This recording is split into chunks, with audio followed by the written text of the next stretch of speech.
Thank you, everyone. Tēnā koutou katoa. I'm Catherine Knight, and I'm going to be your host and facilitator for the day.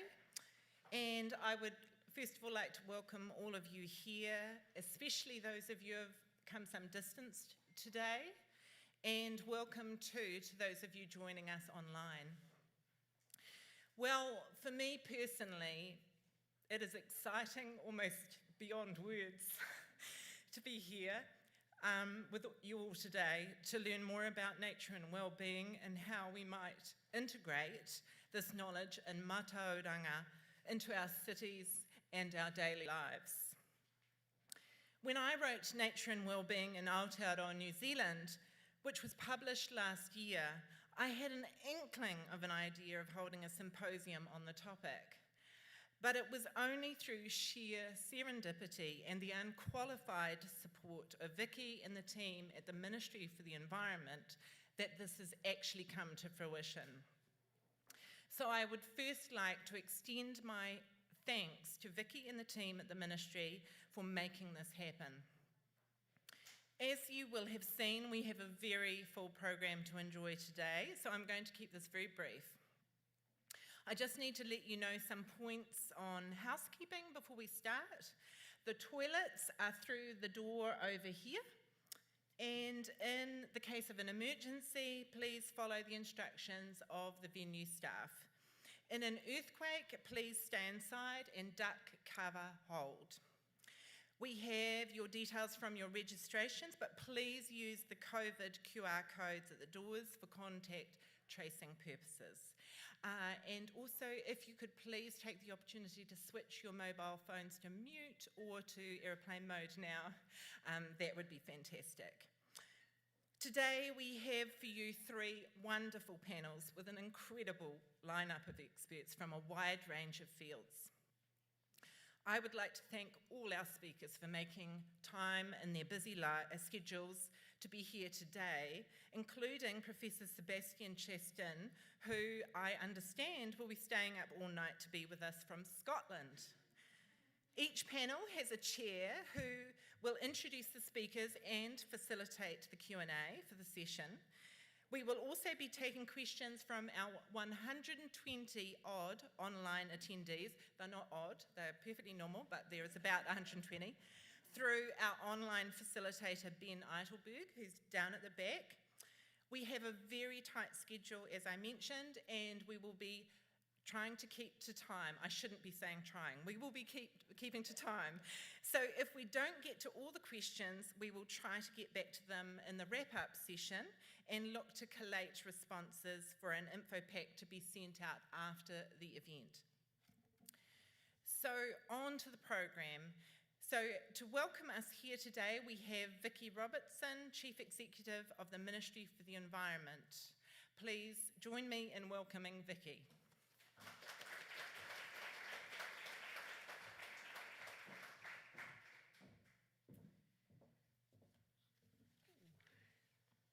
Beautiful day today. Ina mana, ina reo, ina iwi, tēnā koutou, kina tātou katoa. I feel like I need to be a little taller.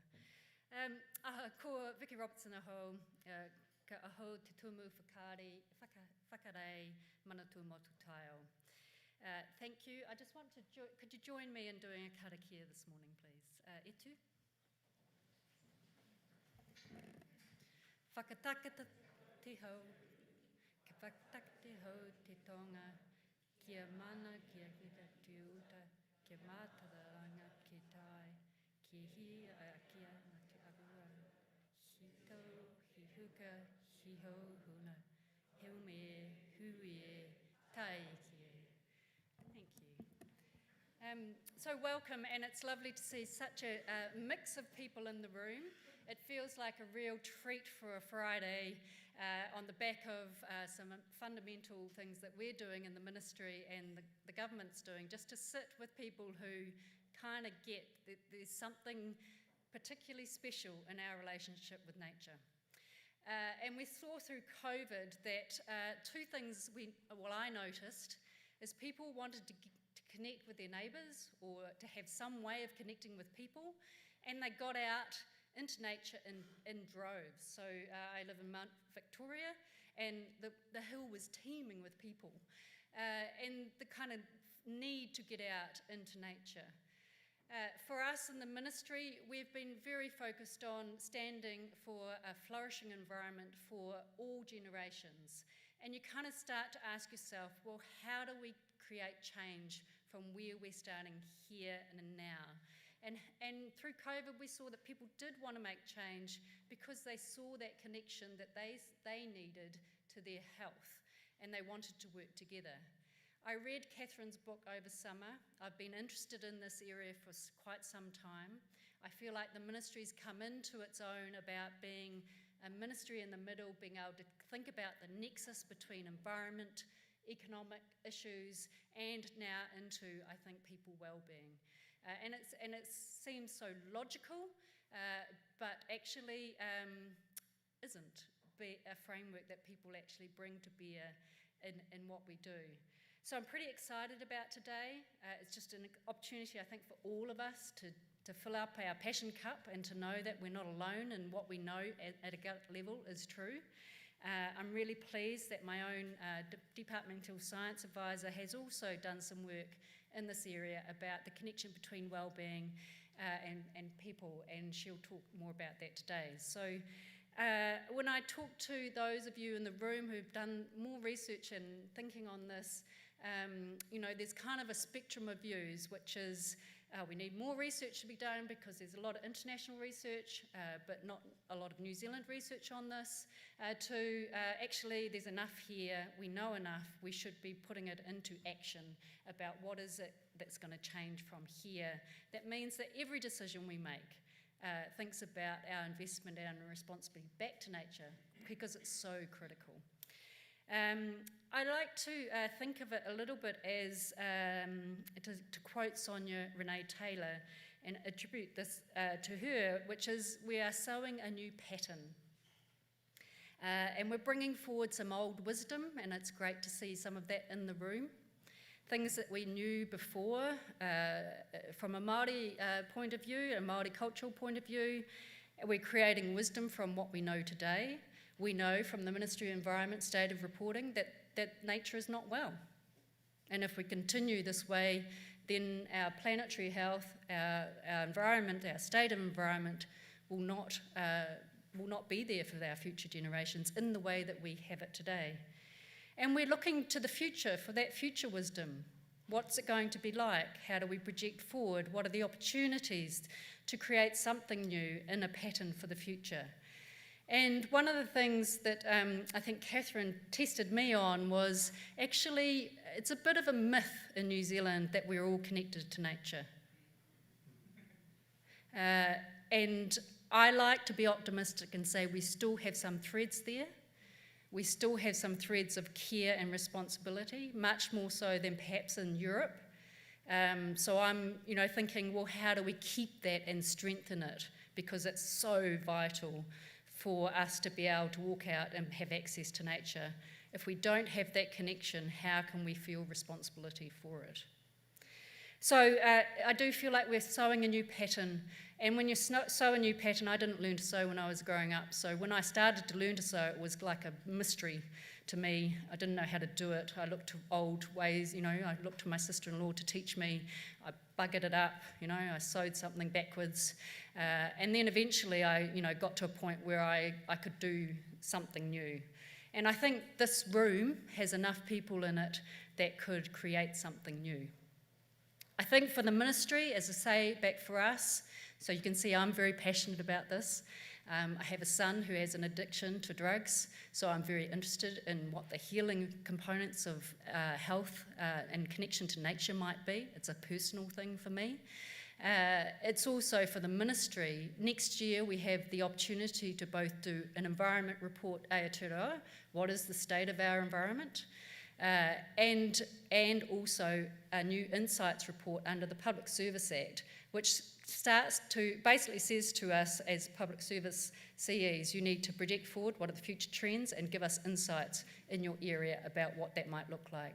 So you could see how next year there is an opportunity to say, Here is our evidence, here is our research, here is New Zealand's connection to nature and why that's important for people and for nature, and then are looking forward. What does that look like? So we're just exploring that at the moment, so I just consider you now all friends of that process, and to point us in directions where we can showcase this in those reports next year in a way that people start to go, oh yeah, there's something in here for us as a country. So just an offer really to keep connected, to have a wonderful day. And for me personally, it's just lovely just to have a moment to sit and to listen to others. So on that note, I really want to invite my departmental science advisor, the lovely Alison Collins, Dr. Alison Collins, to start our first panel. Kia ora tātou.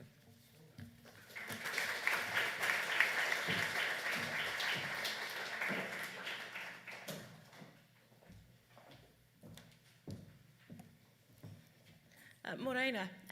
I'm also very, very privileged and grateful to be here today.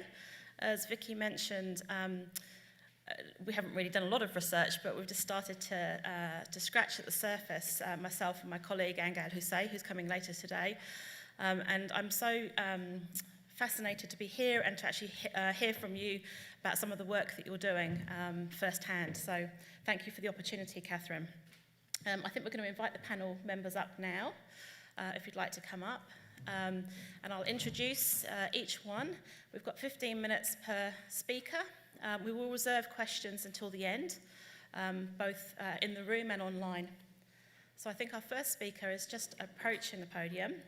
And I'd like to introduce Professor Mihana Jury, who is Vice-Chancellor Māori at Massey University, and very interested on the topic that you're going to be speaking about, incorporating Mātauranga Māori into nature and wellbeing frameworks. Welcome.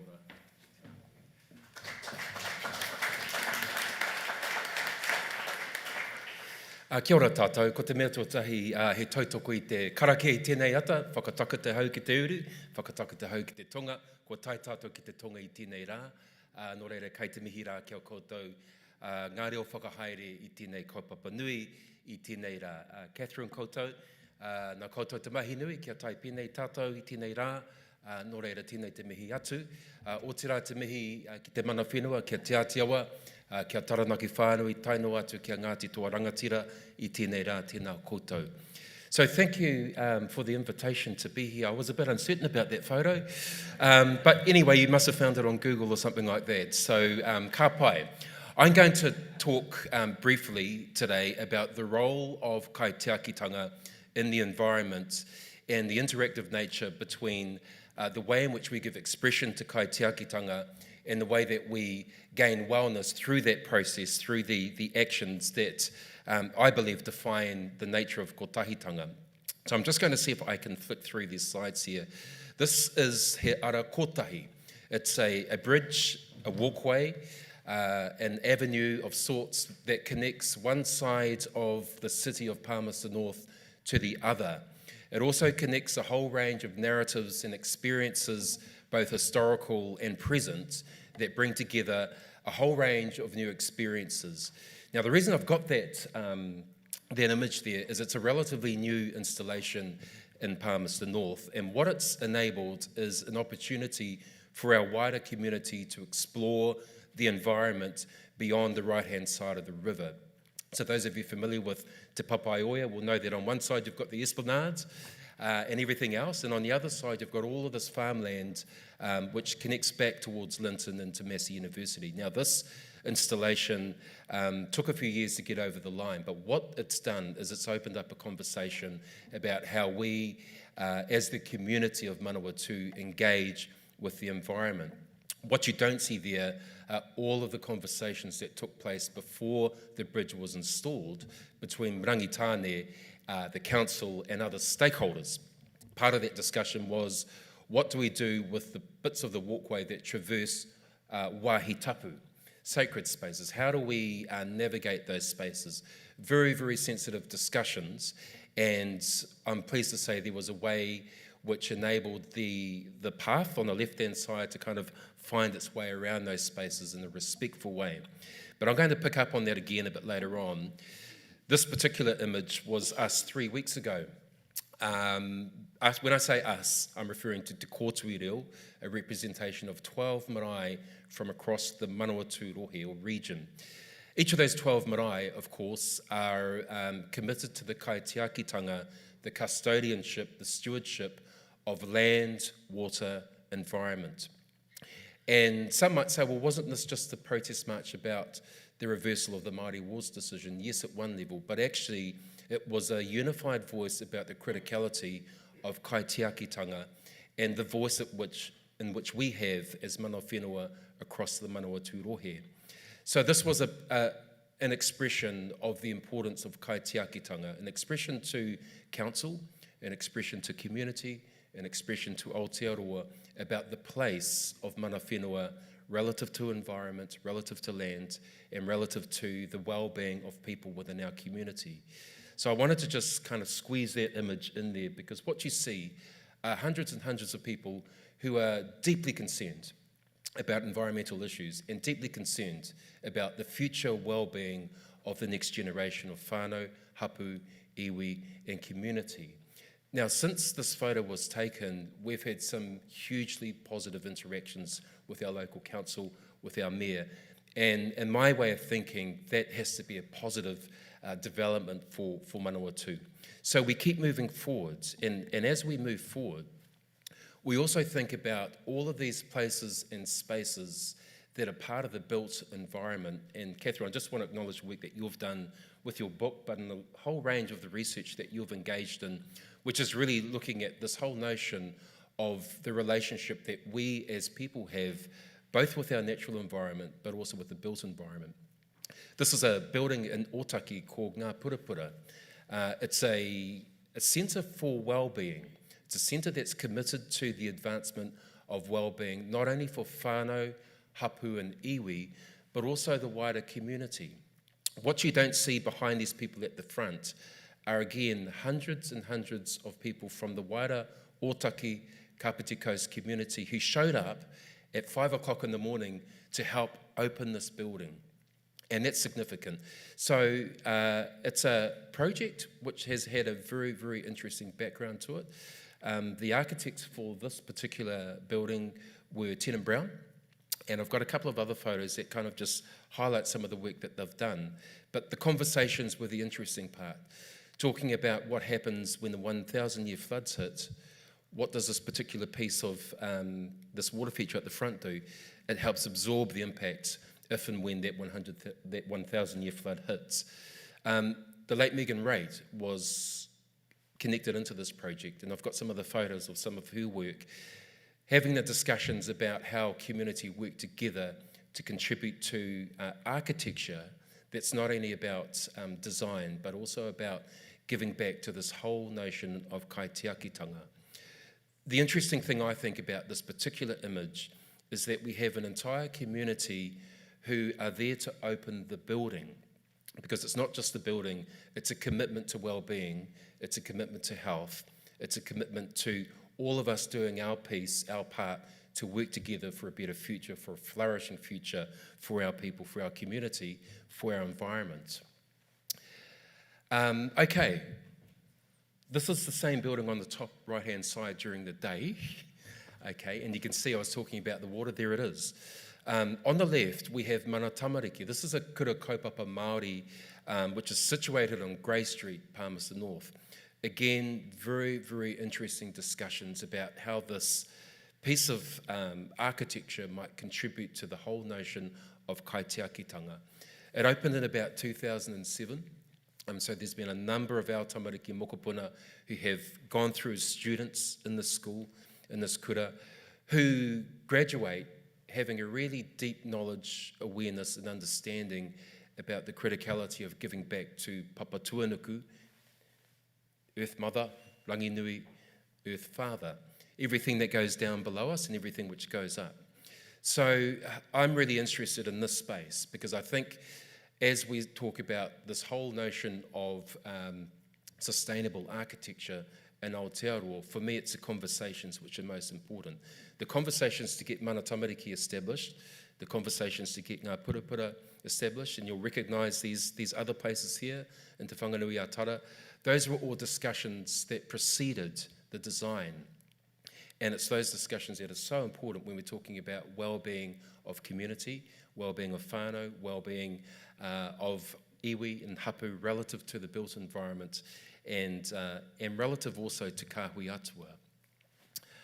Okay, I had to change the presentation this morning because I forgot this image.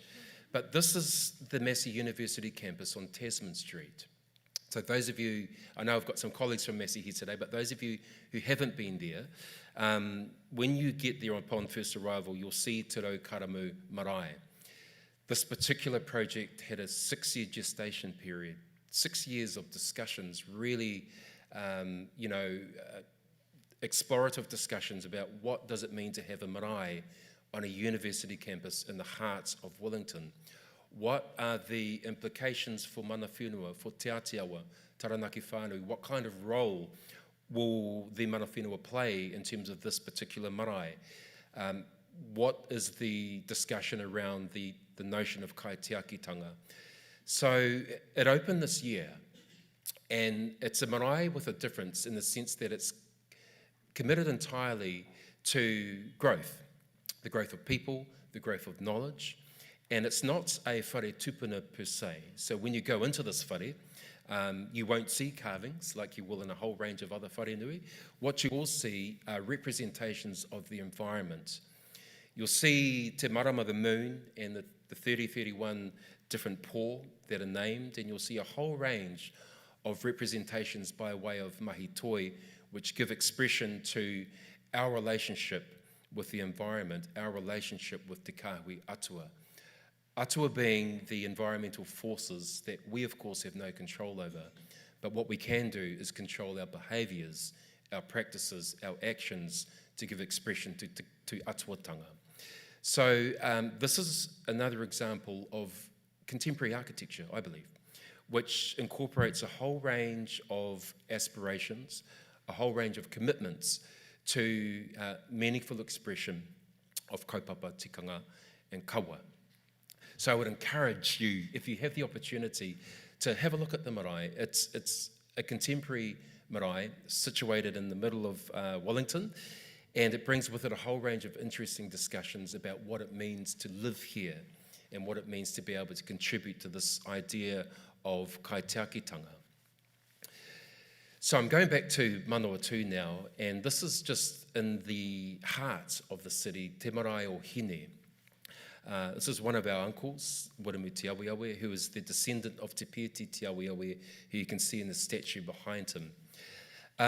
Te Pēti Te Aweawe, he gave this wonderful kōrero, ko kaupapa i au te aroha ma koutou e whakaoti. That was given in the 1800s, and it's on the bottom of the statue there. In English, simply means I have laid the foundation for reconciliation. It's up to the next generation to fulfill that commitment. Part of that reconciliation was about the relationship between mana whenua and settlers into Manawatu. A huge commitment to find a way forward to navigate and negotiate often tense relationships, but to bring about a degree of enlightenment, understanding about what it means to coexist. And so that's what Te Marae o Hine represents. I use this example because as we talk about well-being, part of understanding well-being is also understanding that historically there are all of these things that have shaped and determined the way in which we live now. In the Manawatu, for example, we're having conversations right now about the impacts of intensive farming practices on the Manawatu River. We're talking about the impact of the built environment on the city. So all of these reference points, I believe, are reminders to us about our obligation as we carry forward these principles of kaitiakitanga, looking after the environment, being good stewards, but also understanding that we can draw a degree of well-being from those practices as well. This is another shot of the same space, and you'll see these big carved po, representative of the place of rangitane within Manawatu, within Te Papaioia, Palmerston North as well. So the narratives that accompany that space are historical. But Te Marae o Hine recalls the sacred marae of Te Rongorito from Ngāti Maniapoto, further up North Island, who offered protection for passing migrants and refugees. You will know that Palmerston North, we have a number of refugee communities, migrant communities, who have moved to Palmerston North for over 100 years. And we continue to receive whānau from a whole range of countries from right across the world. So I believe, anyway, that as mana whenua, we have an obligation and a responsibility to the well-being of those people who come into our rohe, into our area. I know I'm getting through this quite fast, Catherine, and I'm a bit worried about time as usual, but the top image on the left-hand side there is all about time. It's a reminder to us that try as we might, it's very, very difficult to slow down time, and it's very, very difficult to overcome the powers of the environment. And so this is a reference point to us. It's a reference point to our place in our space, Aotearoa.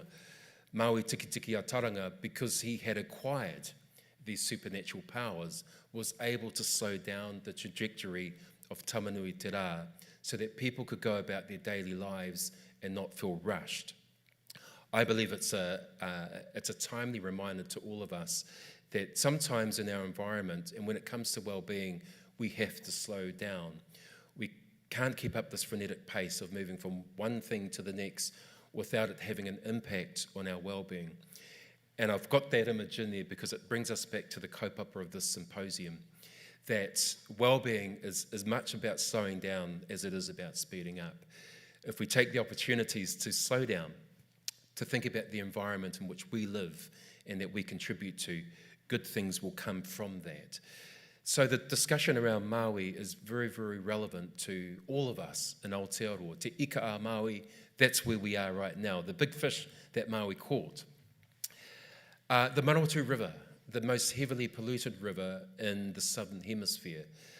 Mike Joy and other scientists undertook this research about 10 years ago. They started doing that research. So that's a sign to us as kaitiaki that we have a big job ahead of us. As the most heavily polluted river in the southern hemisphere, we are talking about the mauri, the ecology of the river, how that relates to where we live, to place and space, what we need to do in terms of working with all of you as those who have a vested interest in well-being and nature. What do we do together to help elevate the mauri, the physical vitality, the environmental vitality, ecology of these spaces? So I'm going to shift and probably finish on this one. Tapu is, I believe, this invisible force field which circulates everything that we deem to be sacred in our world, in our environment, in our lives. If we look after that force field, if we are observant of all of the signs that we see that tell us, hey, the environment is actually being impacted, or our physical well-being is being impacted, then we do things to try and prevent that. We do things to try and stop that. But we can only look after the tapu of mana and mauri if we have a collected investment in those practices. So I would encourage all of us at the symposium today to give meaningful expression to that and to think about what it truly means to be living here in Aotearoa and how we might contribute to looking after this force fields of energy and life that permeates everything and anything that we do. Nō reira, that's a very short kind of summary of everything, but thank you, Catherine, for the opportunity to speak, and I wish you all the best for the remainder of the day, and hopefully there'll be an opportunity again at some point in time to reflect on these discussions and these kōrero. Nō reira, tēnei taku mihi nui atu kia koutou katoa, kia ora tātou.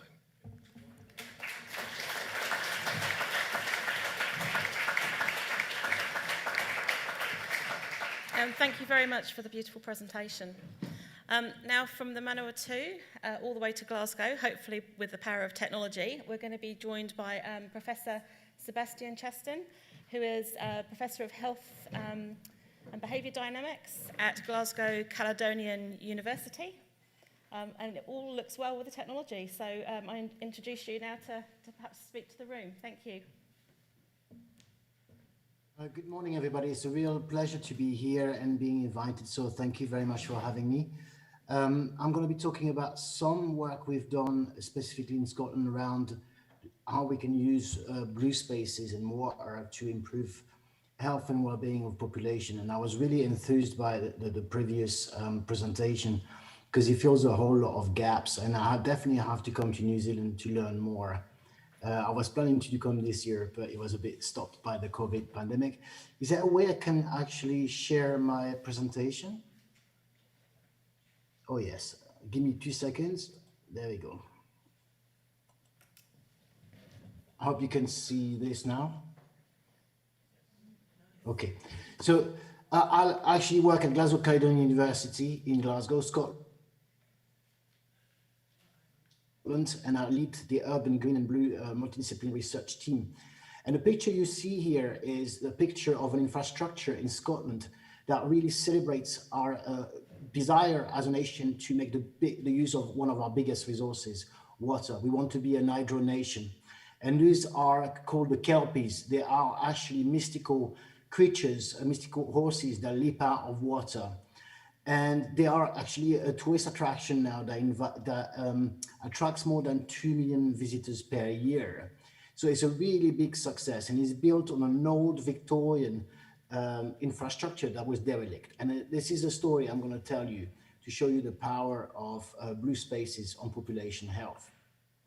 So you all know that we are made out of water, mostly, and that water is necessary to all forms of life. I'm not going to teach you this.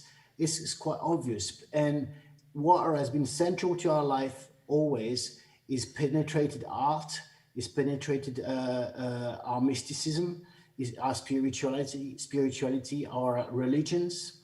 And we have erected multiple monuments through our cities to water, this kind of power that is behind water. And the point of my research is actually to put some evidence behind it and about trying to find how we can actively use it to increase population health. One of the first things you can do with water is actually feel immediately its magical power. And if you were to just put a little bit of water on your face or immerse your face for just a fraction of a second in water, you would feel what's called the mammalian dive reflex, which is essentially that immediately your body will stop working so hard, your heart rate will drop, your metabolism will drop. And it's something that free divers used very effectively to dive to great depth on one single breath of air. They can slow down the metabolism so low that they can stay underwater a long time. So can we use this kind of magical power to actually address some big challenges that we are facing globally as a species? We all know that climate change is changing everything. We also tend to live more into urban settings now than ever. Our population globally is aging, and this combination of things means we are under more strain from what we call non-communicable diseases. So these are diseases not that are happening to us because of an invader, a virus, or something that comes and attacks us, but much more to do with the environment we live in, what we do every day, and what we put into our body as food or air or pollutants. So things like cardiovascular diseases, stroke, respiratory diseases, obesity, this is the kind of things I'm talking about. So can we use water to try to dampen this and provide solutions? So what is the potential of water, knowing that we live mostly in cities? Well, on the left-hand side here, you can see that most cities in the world are actually built around water. You can see that megapolis here, New York, Amsterdam, Singapore, they're built around water because water is an essential urban asset that provides ecosystem services to us. And the projections are that by 2030, 50% of the global population will live within 4 kilometers of an urban waterway of some kind, or an urban blue space.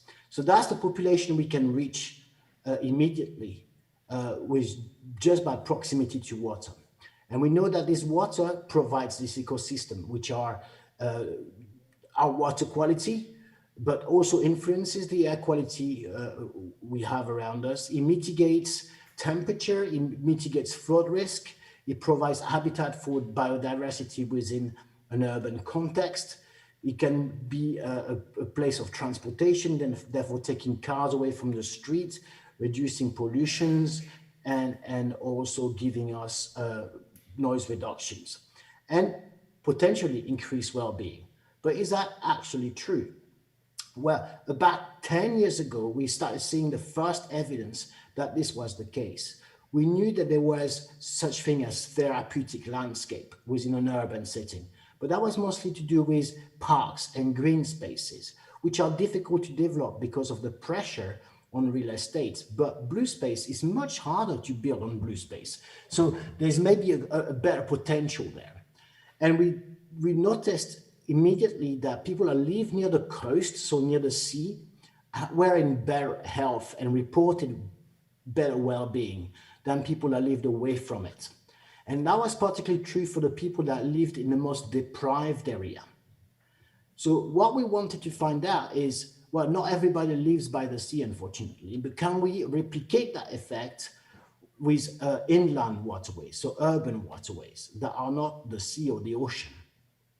So my group is essentially trying to find out if there's a positive effect of urban waterway, and then how big that effect is, how far does it stretch, what are the mechanisms that are beyond that effect, and is it cost effective?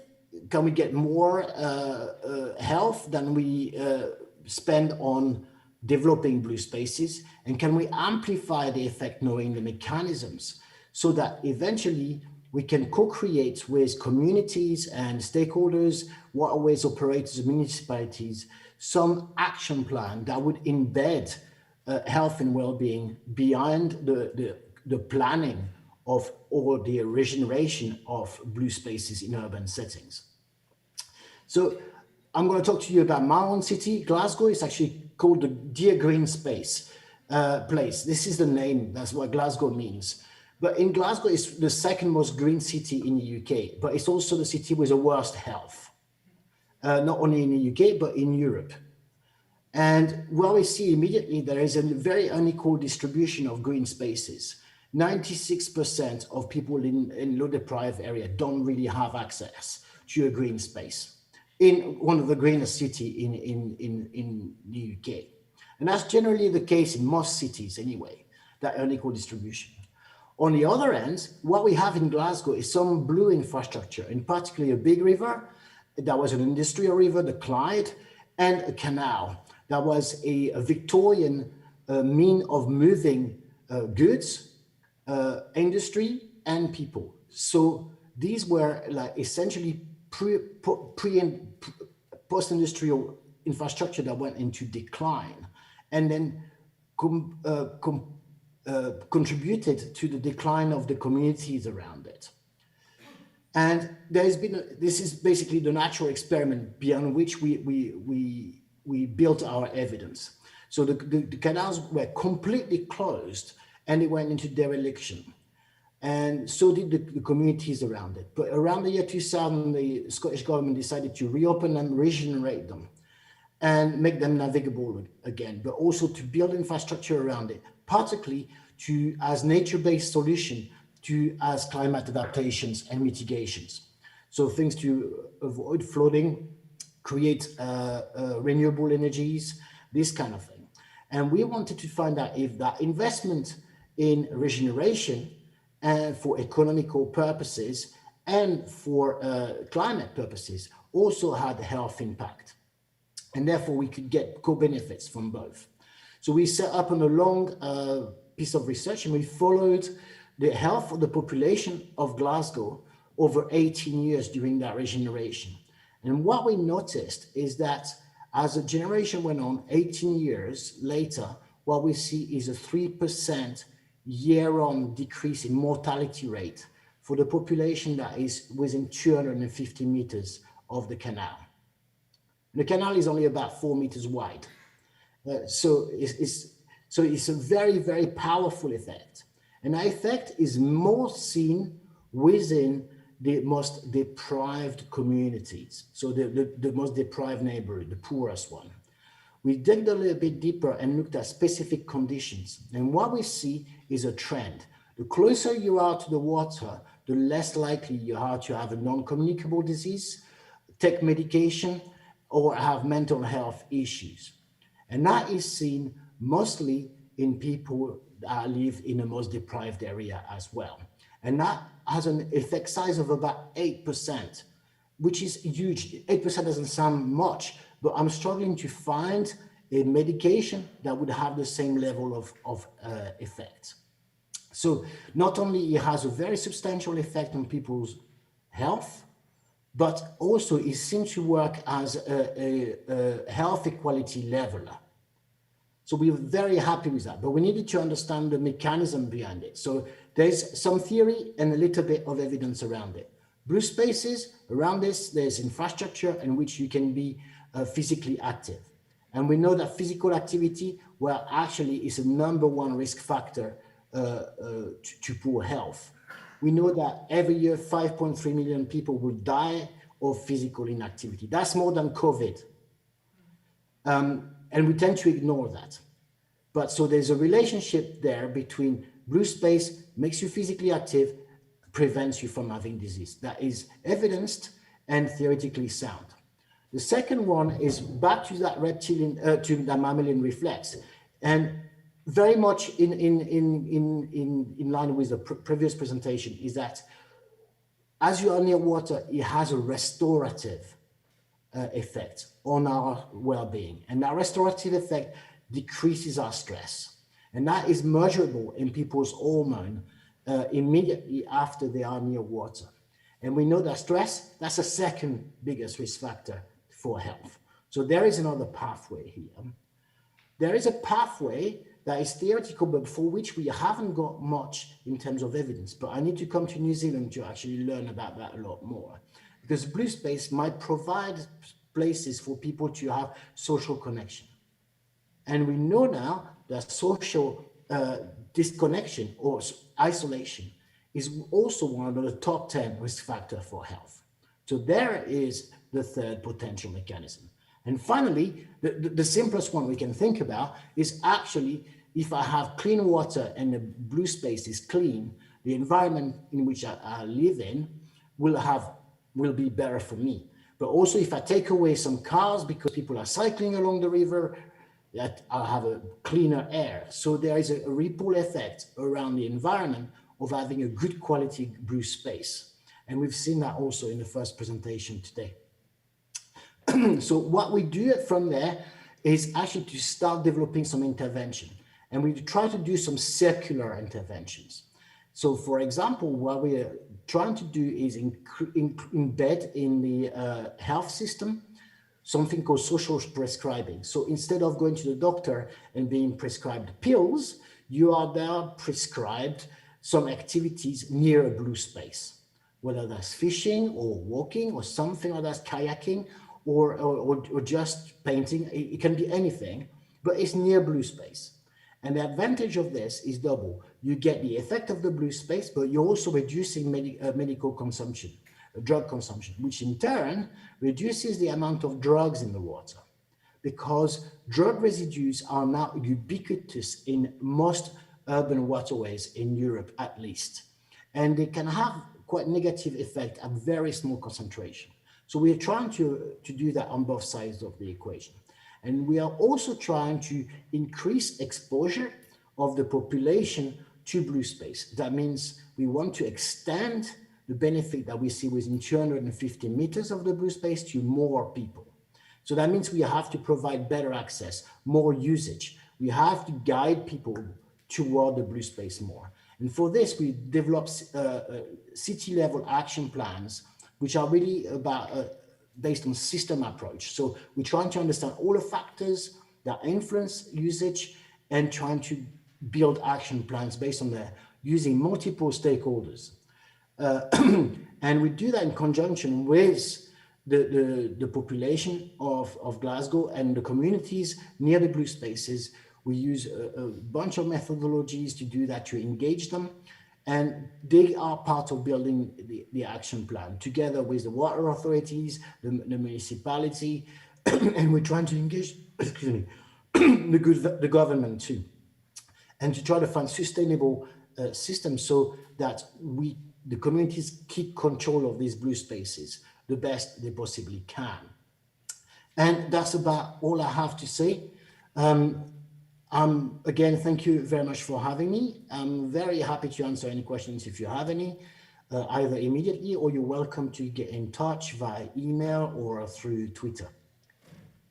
Thank you for your attention.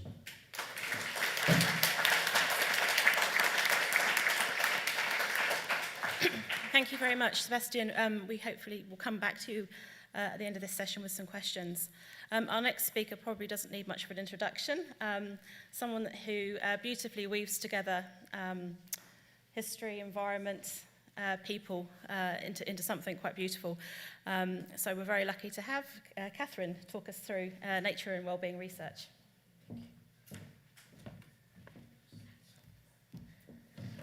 Thank you, Alison. And slight typo there. I'm probably more on the green space side, which was why it was so wonderful having Professor Chastien's presentation. I learnt so much. There was way too much there. I need to come back to his slides. So, tēnā koutou katoa. It is my absolute privilege to be part of this lineup of experts on this topic, which is so close to my heart, as you've already probably picked up, of nature and wellbeing. So my role here today is not to present as an expert so much, but rather I see my role as a curator of information on the topic, specifically to provide some context around the body of research in the field to date. I gained this knowledge through my research for my latest book, Nature and Wellbeing in Aotearoa, New Zealand, in which I explored the nexus between nature connection and well-being. So before moving to the main purpose of this quick brief presentation, a sweep through the nature and wellbeing research and its origins, I thought I would briefly give you a sense of what motivated me to research and write this book. Unlike my previous books, which focused more on environmental history and policy, which were more analytically driven, this one was guided more by intuition. An intuitive sense based on my own experience that nature is good for us, and that restoring more of it, especially in and around the cities where most of us live, will be good for both us and the planet. Given the challenges we face in the world, climate change, biodiversity decline, freshwater degradation, and so on, I also thought it would be extremely timely. What I could not have possibly foreseen when I started researching this book was just how timely it would be. Though devastating for so many people around the world, the 2020 pandemic and lockdown experience proved to be the best case study demonstrating the importance of what I call neighbourhood nature that anyone could wish for. And I will return to this point later. In the book, one of the questions I explore is, what do we mean when we talk about nature? I will spare you from the full stream of analysis, you can read the book for that, and give you a sense of where I landed in coming to my own working definition for the purposes of the book. In this, I was aided by Richard Louv, who has written extensively on the topic of nature and wellbeing, including his seminal book on this topic, Last Child in the Woods. In this book, Louv grapples with the definition of nature in both a broad, all-encompassing sense, as well as the narrower, more commonly used definition in which nature is used roughly synonymously with the outdoors. A definition that leaves him unsatisfied, and I quote him here. When considering children in nature, one hungers for a richer definition than the outdoors, one that does not include everything as natural or restrict nature to virgin forest. When I use the word nature in a general way, this is still Richard Louv I'm quoting, I mean natural wildness, biodiversity, abundance, related loose parts in a backyard or a rugged mountain ridge. Most of all, nature is reflected in our capacity for wonder. What draws me to Louv's definition is his insistence that nature should engender our capacity for wonder. This suggests an element of wildness, of surprise, and of elements beyond our immediate realm of understanding. Certainly, we know that people experience benefits from being in constructed landscapes such as parks, gardens, or the countryside, which are neither particularly mysterious nor especially natural. But in the book, I cast the net a little more narrowly to focus on nature that retains some degree of wildness, whether it be a regenerating forest remnant, a wetland, or a restored stream or river channel. In part, this betrays one of my underlying motivations for writing the book, that as New Zealanders, we might turn our attention to restoring more of these environments, not only for ecological and climate adaptation reasons, but because being in nature is good for us.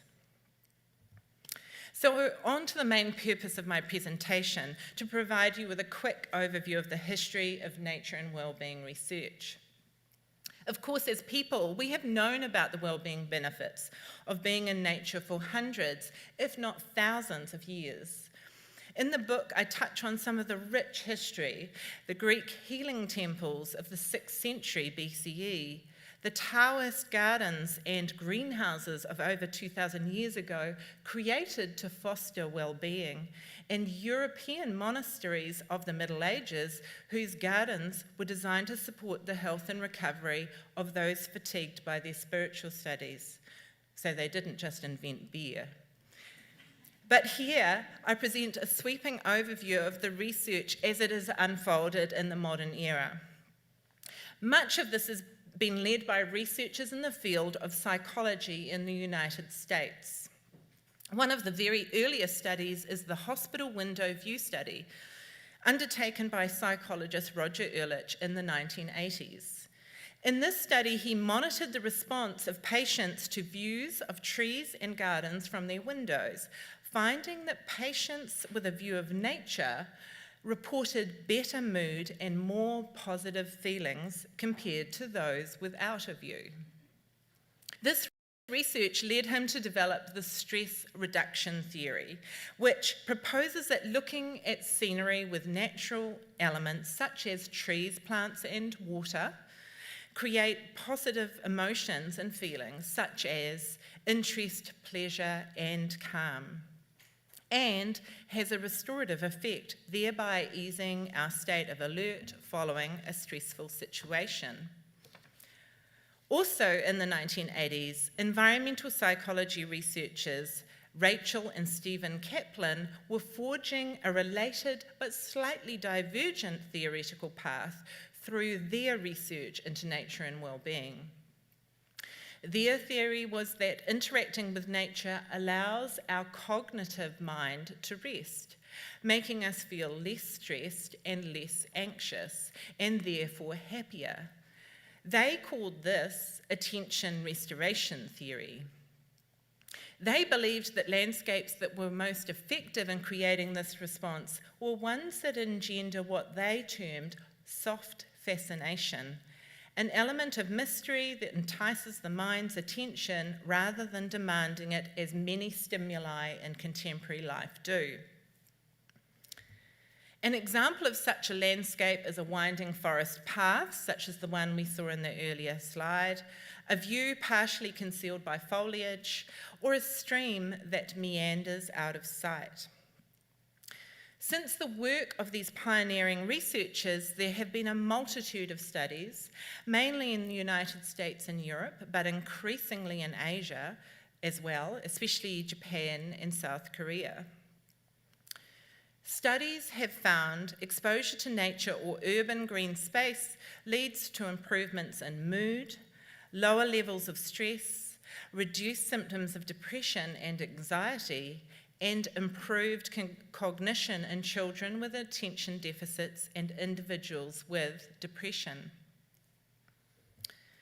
Researchers in Japan have focused on how forest therapy or structured excursions in the forest lead to increased activity of natural killer cells, a type of white blood cell that plays a vital role as part of the body's defense system, attacking infections and tumours, and elevates hormones that may be protective against heart disease, obesity, and diabetes. However, while many of these studies find improvements in various health outcomes in the short term, few studies have tracked health improvements over the long term. One study that is worthy of note from this perspective is a Danish study published in 2019, which found that children who grew up surrounded by green spaces are less likely to develop mental health disorders as adults. This was after adjusting for other known risk factors, including urbanisation, socio-economic factors, family history of mental illness, and parental age. So the results of the study indicating an independent association with green space. Only limited research has been undertaken on the link between nature and exposure wellbeing in New Zealand. The few studies that have been undertaken have generally been quite small and qualitative. However, we are very fortunate to have in our midst today up here one of the world's foremost experts on nature and wellbeing and nature dose research in Dr. Danielle Shanahan, who will be speaking next.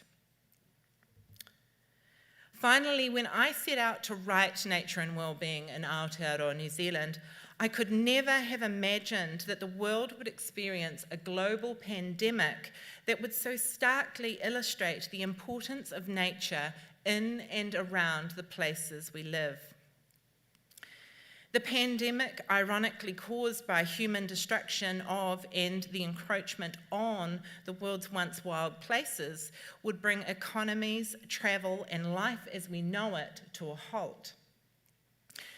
Last year, New Zealanders too were told to stay at home and travel only short distances from their homes.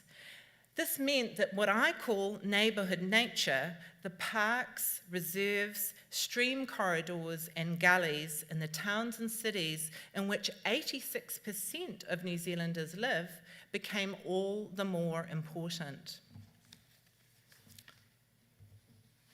With few vehicles on the road and little human activity in our cities, we heard more birdsong and even had some surprise visitors such as the New Zealand falcon, kārearea, like this one, which was photographed at Zealandia, Daniel would be happy to know, was actually spotted hunting for its dinner from the rooftop of a building in Wellington's deserted central business district. Very rare. But the lockdown experience also highlighted inequities both here and overseas. The wealthier among us tend to live in the leafier suburbs, away from busy arterial roads and with more access to parks, reserves and tree-lined streets. And this was something that Professor Chastain touched on too in the Glasgow context. Yet as my book sets out to demonstrate, if nature is good for us, just as clean water and clear air is, then surely every New Zealander has an equal right to have access to nature, irrespective of where they live or their socio-economic circumstances. So if there is an overall message from the book and from my research, is that we need to renew our towns and cities so that nature is integrated throughout. so that we do not have to travel hundreds of kilometres to our nearest national or regional park to experience nature, but can do so as part of our natural rhythm of life, as we walk, cycle to school, work, the shops, or the train station. And this is an idea that chimes neatly with the 20-minute city concept, which Professor Ian White will be presenting on later. Finally, I would like to take the opportunity to acknowledge the Phillip Family Foundation, a trustee from this foundation being here with us today, which is fabulous, which so generously supported my research and the publication of this book from its inception to its completion. Thank you.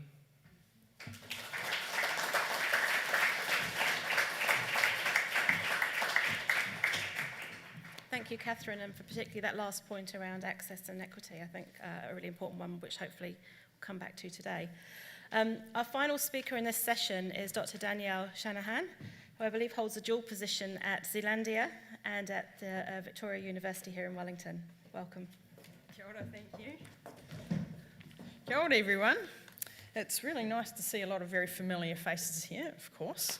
We come to one of these things and we tend to attract the converted, don't we? But I just want to start off, I want to see a show of hands from you if you've ever gotten yourself to the point where you feel like you just haven't been out enough into nature in the last week to feel well. Okay, so pretty much all of us, right?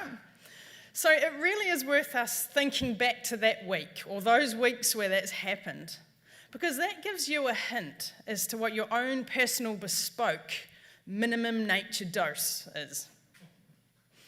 So that, in essence, is what we're talking about in the Western science community when we think of nature dose. Understanding how we respond to variation in any kind of thing, whether that be a drug or some other negative environmental exposure, is one of the things that gives us evidence of a causal link.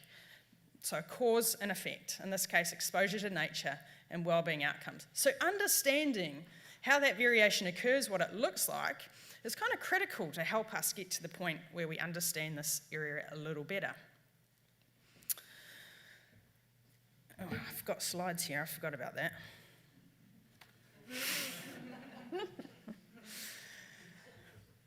So the idea of nature dose is really a little absurd, isn't it? So I guess it's the idea that our lives have become so devoid of nature that we need to figure out just how little of it we need to feel well again.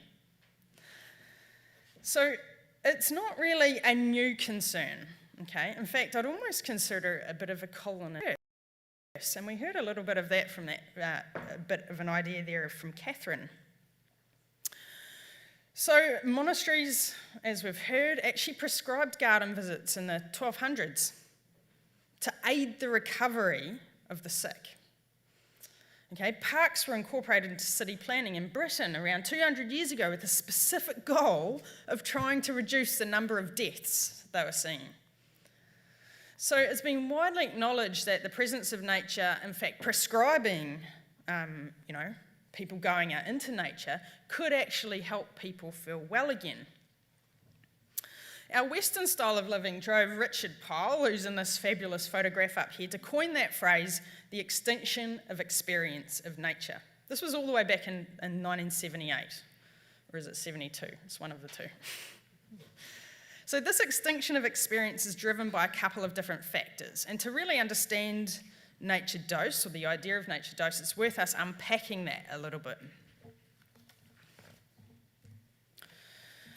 One of the drivers of the extinction of experience of nature is the lack of nature around the places where we live.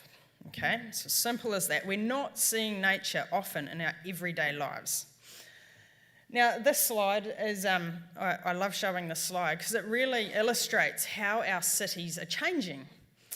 And they're changing quickly in terms of how we design them. That first image on the left is a suburb designed in the early 1900s.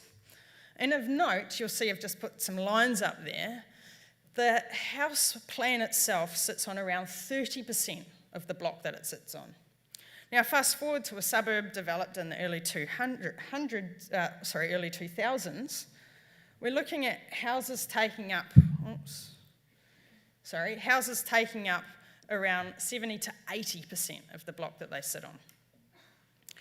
So you can see massive differences between those suburbs. We've got a nice green, leafy suburb here. You look out the window and you see a big tree.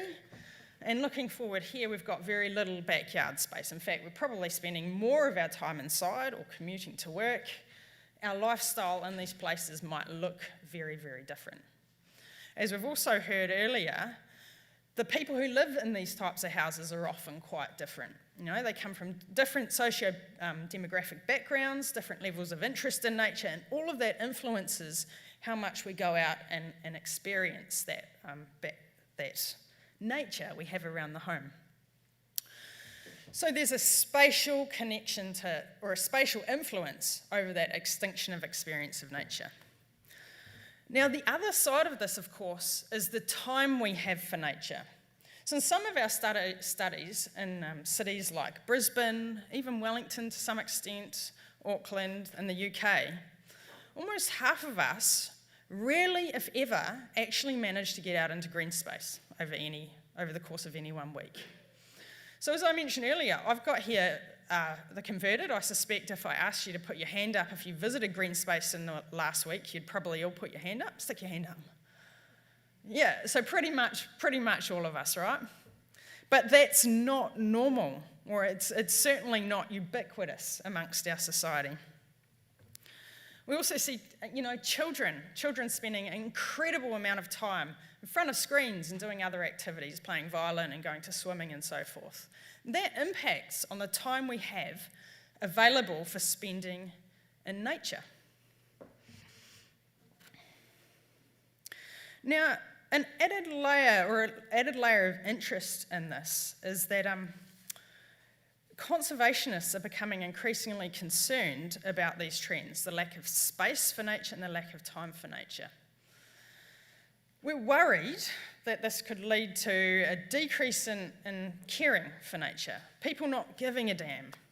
What does this mean for the public buy-in to protect the 4,000 plus threatened species we have in Aotearoa? What does this mean for people's sense of place, their sense of connection to what makes Aotearoa different from Australia, from the UK? So there's a deep concern that this extinction of experience, this lack of nature dose, is going to have quite incredible consequences for us in the long run.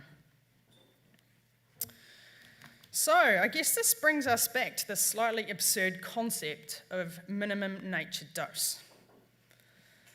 When we're thinking about nature dose, we need to understand how much nature do we need across cities, how much time do we need to spend in nature, and how frequently do we need to get out into it?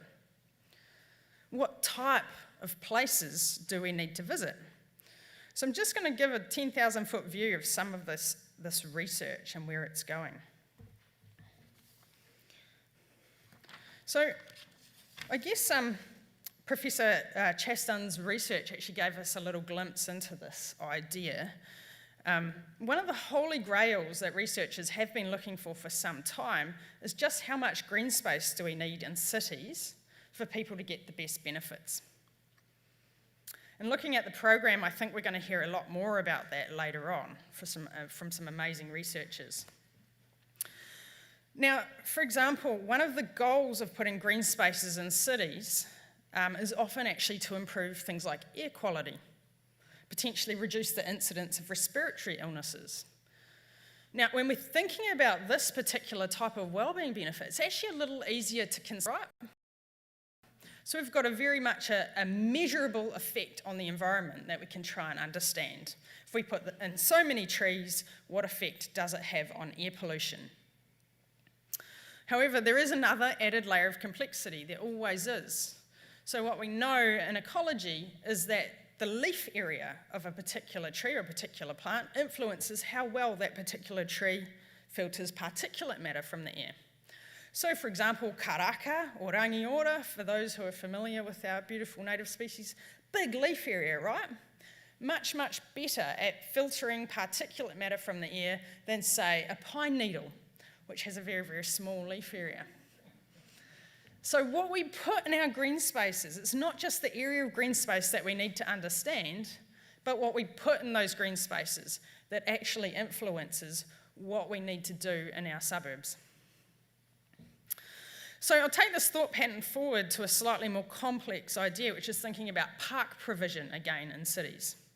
So many cities have actually established minimum area objectives. So for example, the minimum number of hectares that you need per person from a certain distance from the home. And we're getting some way to developing those for a lot of cities as well. But what's really important to note here is that whether I have a car, whether I like nature, whether I have a swing in the park down the street for my kid that's suitable for that particular child, all of those things influence whether I even use those spaces. So you can see the concept of nature dose actually has many influencing factors. It depends on what health outcomes you're trying to achieve, whether you're looking at biophysical health outcomes through to mental health outcomes, and you need to understand those mechanistic pathways to get to those outcomes, and we heard about that earlier. So I'm giving you a very complex talk here, it's not simple. I think I called my talk title, How Much Do You Need? Well, it's incredibly complex, and that's the point I'm trying to make here. There's huge variation in how much we all need. Cool, so we've talked a little bit about how we design cities, but I haven't really covered haven't really talked yet about the time or the frequency of our nature dose. So that's a particular area of research that I've spent quite a lot of time on. In fact, we managed to come up with a bit of a crazy minimum nature dose to get benefits for your blood pressure and benefits for your mental well-being. And that suggested that the minimum dose we're looking at is around 30 minutes a week. So it sits at a pretty low benchmark, right? 30 minutes a week. But it's interesting because it's achievable for many people. Okay, what gets more complex is how often do I need to go to actually up those benefits, and we're just starting to unpick that now, but we need that longitudinal research that Catherine referred to actually try and start to understand that. That's something we're starting to do in Wellington now. But the other key area of interest, of course, and I kind of touched on this earlier, is the role of biodiversity itself in driving our health responses to nature. Now, this figure that you see up here comes from a paper by fantastic researcher Richard Fuller, a collaborator of mine. And in essence, what this image shows is that people who spent time in places with higher levels of biodiversity, higher levels of species diversity, gained better sort of momentary restoration benefits, so they felt more refreshed after spending that time in these more biodiverse locations.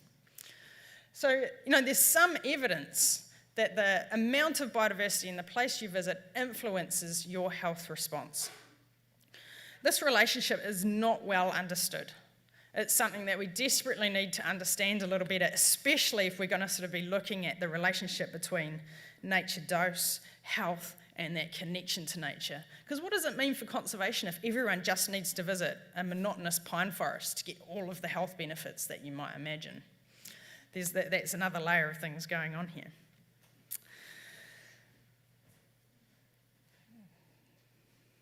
So I think an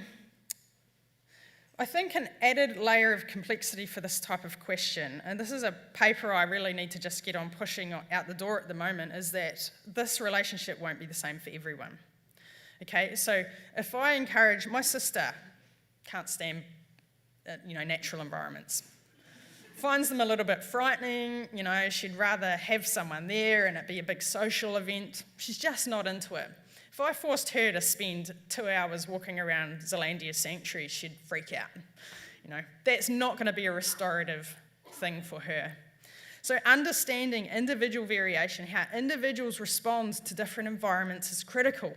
What preparation do people need? What life history do they need? In fact, we have another study coming out at the moment which actually looks at the genetic factors that drive a connection to nature. Some people are just more disposed to liking nature than others. So all of these come together to drive what nature dose you need to get the best wellbeing benefits. Cool, so finally I just wanted to give you some insights into some research we're working on now, which is focused on Wellington. Wellington's an incredible case study location, you know. It's possibly the only city in the world where we're seeing an improvement in the bird community diversity, like the native bird community diversity. Everywhere else is experiencing a decline in those sorts of metrics. So here it gives us a chance to look at how things are changing. People are getting on board with the idea of trapping and planting trees.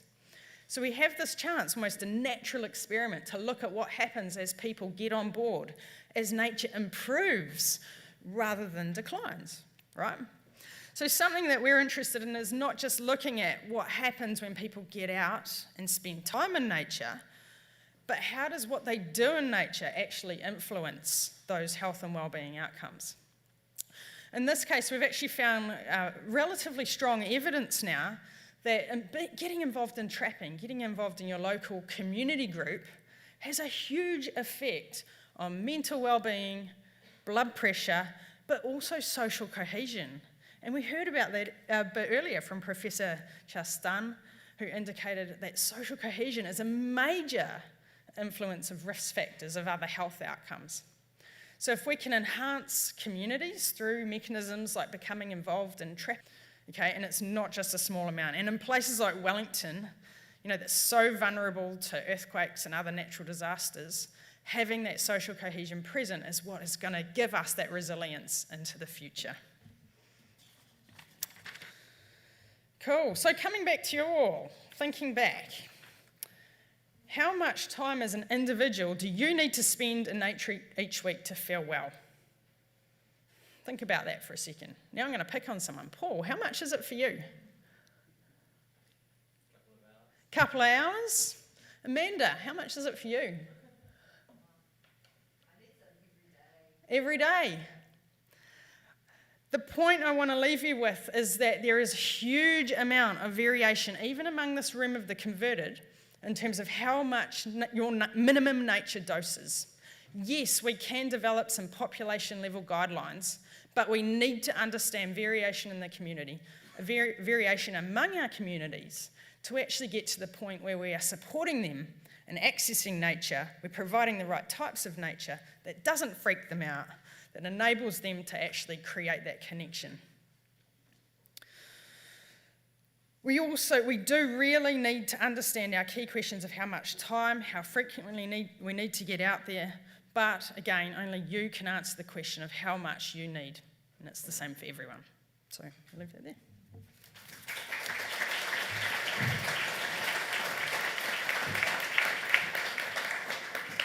Thank you very much, Danielle, leaving us with some questions around subjectivity and just how we characterise that benefit of nature. I'd like to thank all of our panel members for very stimulating talks. If I just think about what I've learnt today, it's very much that this is a very complex system. And when I listened to the presentations, I was writing down so many thoughts about people and communities and community and connection and cohesion, architecture and art, air, water, biodiversity, psychology and health, and anxiety and exercise, all these things. It's such a transdisciplinary piece of work, and I suspect that being able to lean more on some of our Indigenous knowledge, such as Te Ao Māori, will help us think about things in a more systemic way. So I don't want to take up the time that we've got. We've got about 15 minutes for questions. Have we got a microphone to... Fantastic. So if you want to raise your hand and perhaps just say who you are and the question that you've got and perhaps who you'd like to direct your question to, that would be really helpful.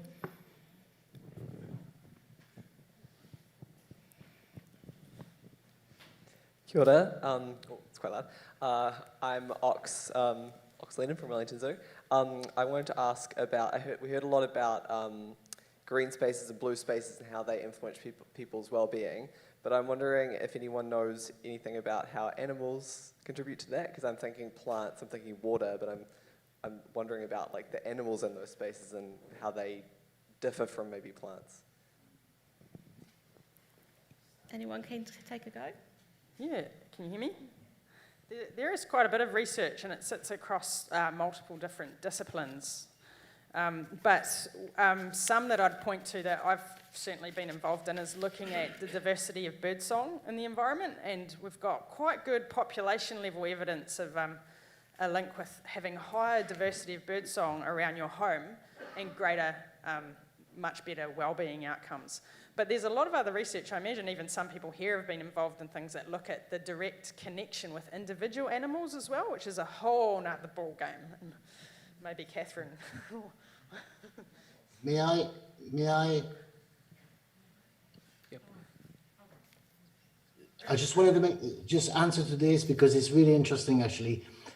Through the citizen science we've done around blue spaces, we noticed that the younger generation, the kids, they don't see themselves as separate from the ecosystem. And the presence of animals near blue space is super important to them in terms of them feeling healthy. And they want the blue space to be healthy for themselves, but also for the animals. And unlike me or people of my generation that think humans are different, they don't see them disconnected at all. And they see a direct connections of the quality of their environment for themselves and the well-being of the animals. And having that connections makes them happier and healthier. Kia ora. I'm just going to pick up on a couple of things that have already been said, actually, that from a Te Ao Māori perspective, birds are symbolic of things that are happening around the environment. So last year, just backing up to COVID-19, the kiriru, the proliferation of kiriru in Manawatu was significant for a number of reasons, but symbolic as well because of the reasoning behind why they were coming back. And so tui, kiriru, a whole range of birds bring a whole bunch of symbols that connect us to the ecology and the modi of the environment. So there's so much more to be said about that, but I think too often we don't pause enough to look at what the birds are telling us in terms of the way in which we exist and coexist with the environment. Okay, another question from the floor? Yes, please.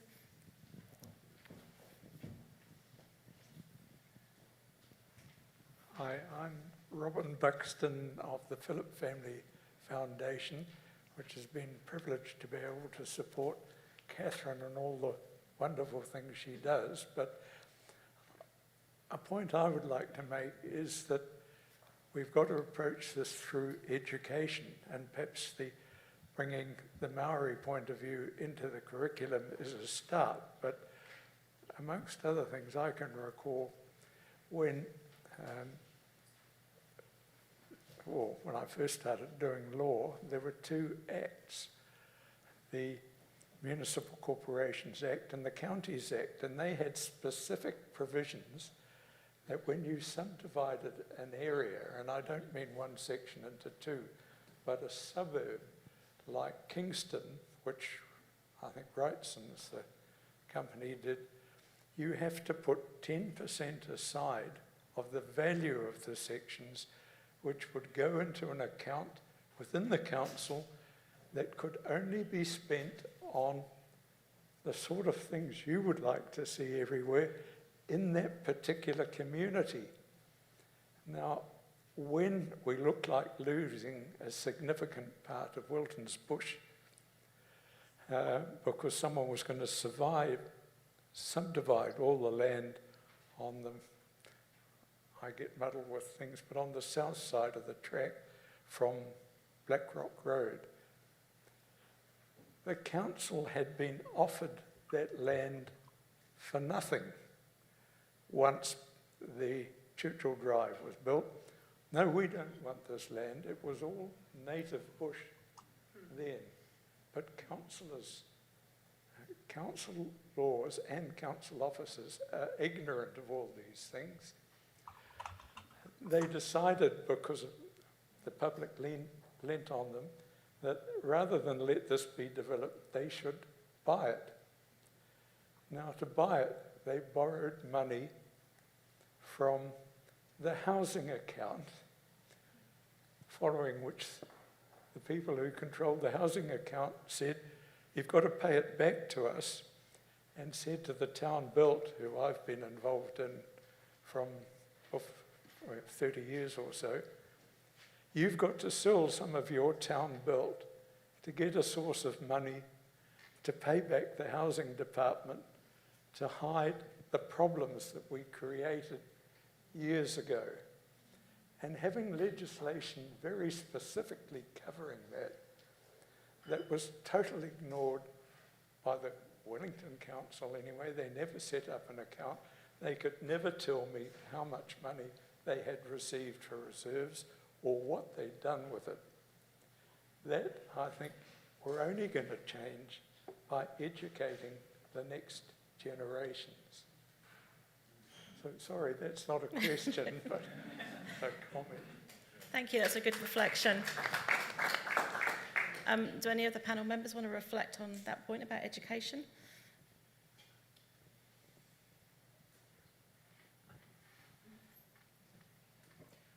I need to say, yes, totally agree. And, you know, the idea that, you know, even now when we subdivide for subdivisions, I think it's around about 10% is used for green space. I think that's the current rule of thumb. But it's what sort of green space is often the issue, and it is really incredible to reflect on some of these places like Wilton's Bush, down in Christchurch, places like Dean's Bush, that only survived as a result of landowners making certain choices. And if it had not have been for other decisions along the way, those too would have been lost, which saddens me greatly, because they are only a tiny, tiny representation of once the biological biodiversity riches we once had in and around our cities. So we do need to really, you know, protect them with our lives. Thank you.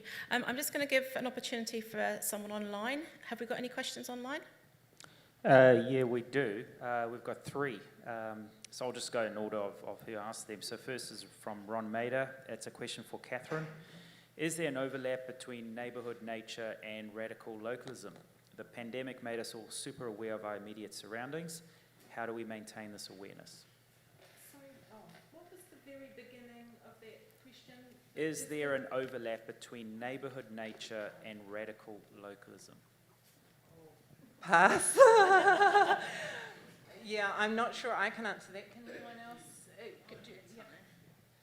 I think the point I was trying to make at the end of my talk was that I think the role of these neighbourhood trapping groups, the role of, like, you know, get into your local green space and plant trees, it's a way of creating and supporting community. And we're actually seeing amazing, people are sticking with those behaviours. We're at our second round of a 2-year or multi-year longitudinal study, and people are continuing. Hardly anyone's dropping off, which is really exciting, and it just goes to show that people are actually engaging in the long term. Danielle, the next one's actually for you. Oh. So this is from the East Woodhill Arboretum, and they're asking, is there any research about the diversity of species and people's response when they visit Arboreta Botanic Gardens? Botanic Gardens. Off the top of my head, I couldn't pinpoint any, but actually it's, I think I've done quite a bit of research trying to look at people's response to variation and diversity of nature, and it's actually really hard to pick up any signals. So I think there's a lot of unpublished studies out there which maybe have found, in some instances, limited relationship, but they don't get through to publishing. So it'd be interesting to have a poke around in that unpublished data a bit. Anyway, it's a distraction. There's a few more coming through, but I'll be selective. So one's come through is what is currently happening to ensure public health and education institutions provide natural spaces that promote mental and physical well-being? I can have a go at that, and there might be, Paul, you might have something to say on this perhaps. This very question came up, and equally I wasn't really able to answer it, at a talk I did in Nelson. And it is really interesting that, you know, and particularly in respect to health facilities, as Danielle also touched on, I think we were almost more clued up in terms of our facilities hundreds of years ago, in the provision of gardens and so on. And I'm thinking about Christchurch again, which was actually, the hospital was built on the Botanic Gardens, and I suspect that wasn't coincidence. But now it seems to be all about the building and the facilities and the built structure. And I really do think there is such an unignorable wealth of evidence in this space that we really need to be integrating nature connection back in. And I think the question was also about educational provision. Well, I know for a fact there's plenty of people in this room who would love to talk on that, and I almost feel I do have a whole chapter on education, especially early childhood and nature connection in Aotearoa, New Zealand. But I wonder whether, if possible, we could return to that in the final discussion of the day, or perhaps earlier, and perhaps involve some of the experts we've got actually down on the floor there. If there's time for one more, and that is, are there differences for gender and or cultures for the well-being gained in nature?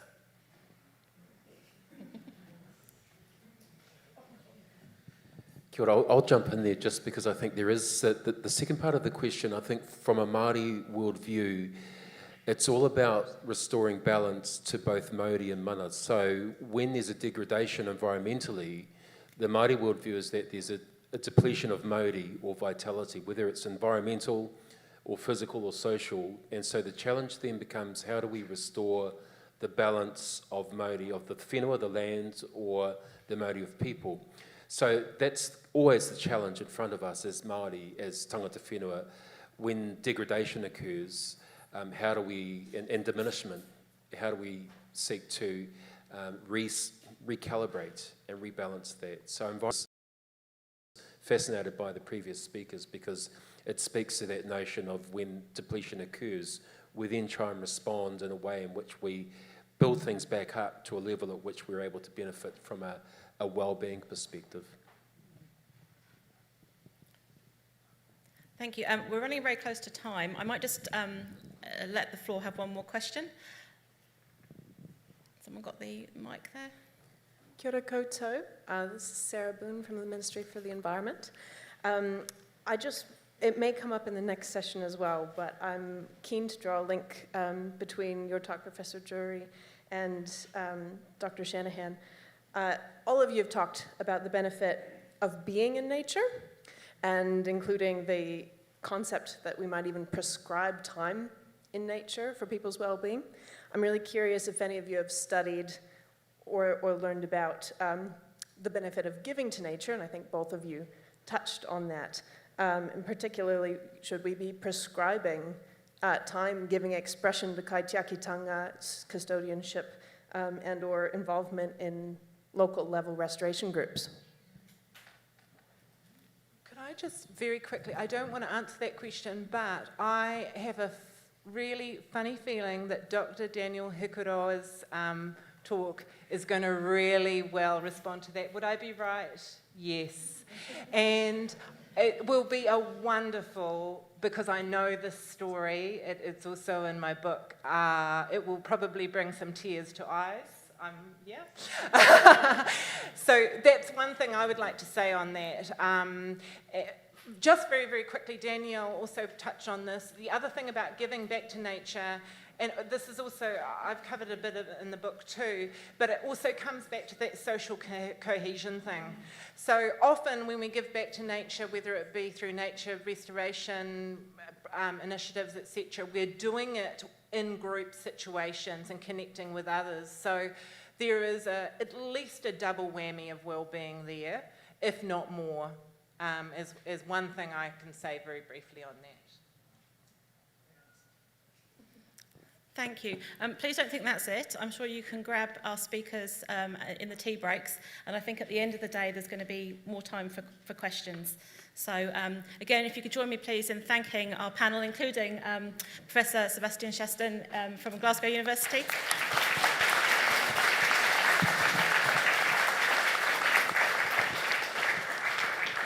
And tea's over there. Tea and the tea, refreshments and things I think are over there on the tables. Thank you.